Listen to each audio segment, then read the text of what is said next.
welcome back to our channel. We're here with our first video. Hi, you. Welcome back, and it's our first video. This is the first time they're gonna see us.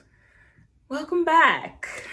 It is what it is. Yeah, it's gonna be a lot of that, y'all. So hope y'all ready for it. We're gonna give you everything we are. We're gonna be real, and we don't play. So, of course, we're talking about real estate. Absolutely. What else would we be talking about for our first video? We love real estate. We love investing. We love everything about being able to use our funds to be able to leverage to get more money. It's all about building wealth, and that's all we're about. So I hope you guys enjoy everything we have to talk about. And we have a lot to talk about as well. So we'll try to keep this one short. Absolutely.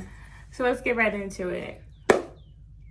Last year, we decided we were going to buy a house. Okay. We did. And, you know, it was something that it was a tough decision.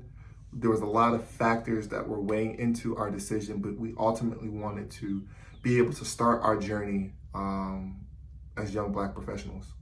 Yeah. So we started with the idea of house hacking.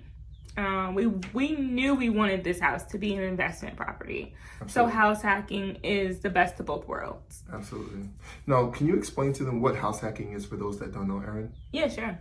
So house hacking is when you live in one, you probably have like a multi-unit property and you're living in one and renting out the other. Now, sorry.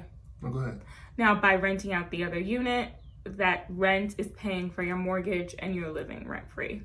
Absolutely. Now, some people, if they have a single unit or single, one family, they might rent out rooms, right? So there are multiple versions of house hacking. So you might either rent out the unit if you have a duplex or a triplex, or you might rent out one of the rooms in your house, condo, whatever it may be, and be able to get some type of money back for, owning the property.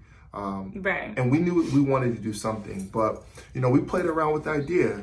Erin wasn't really comfortable with having somebody live in our condo if we had a single family. And then the comps in Boston where we lived were just too high. So we didn't know exactly. That didn't work. Yeah, it just didn't work. That was a fail. So what did we decide? What happened? Like, what did we ultimately end up doing? We were looking. It's a great thing that Erin is a realtor. So we have access. Realtor,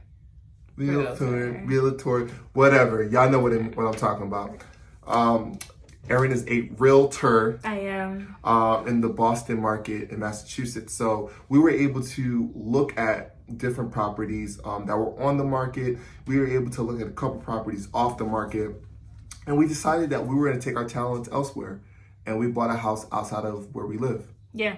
So out-of-state investing is totally another ballpark video, long convo for another day. But essentially, we're out-of-state investors. Absolutely. So to go through the timeline that we decided we're going to buy a house a year ago, we got pre-approved in Boston, I want to say in about August. Mm-hmm. We got a good amount too. I mean, right, yeah. A good amount, but not really for what we wanted. Exactly. So we could have bought something, but there were a lot of factors that weighed into us buying in Boston. One is where we bought, right? We would have had to live further outside of the city. And that was something that Erin wasn't comfortable with because she's also commuting into the city, and us living further from where we already live was not a go. So we were living together for a year. Or actually, it wasn't a year. We were living together for like a half a year before we decided that we really wanted to buy, right? Mm-hmm. And the reason why, when we're paying, $2,000 in rent, right? You're throwing $2,000 away each month, not including utilities. Right? Yeah. So when he put me on game to that, and I really developed the ideology of cash flow, and shout out to our friends for putting us on. Absolutely. That's when things clicked, and I was like, oh, we gotta get this ball rolling. Absolutely. So let's stay on timeline. So we got pre-approved in Boston in August. Yeah. And so we know that was a fail. We got pre-approved in the other market, which is South Carolina, in October. Well, we found a property first, and then we got pre-approved. That's Correct. Just how that happened. And it was fast. So fast.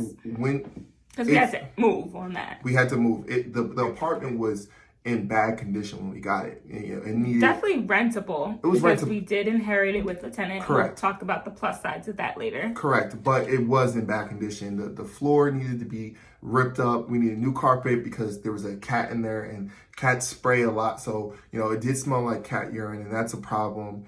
We also needed paint. It needed the kitchen to be redone, so we had to put a little bit of work in it. But we were able to find good people to do good work, and we were able to cut our prices by the materials, things like that. So, and we'll talk about that in a little bit. If you guys have any questions on that, we'll definitely answer that. Right. So where were we? We got pre-approved and found the property in October.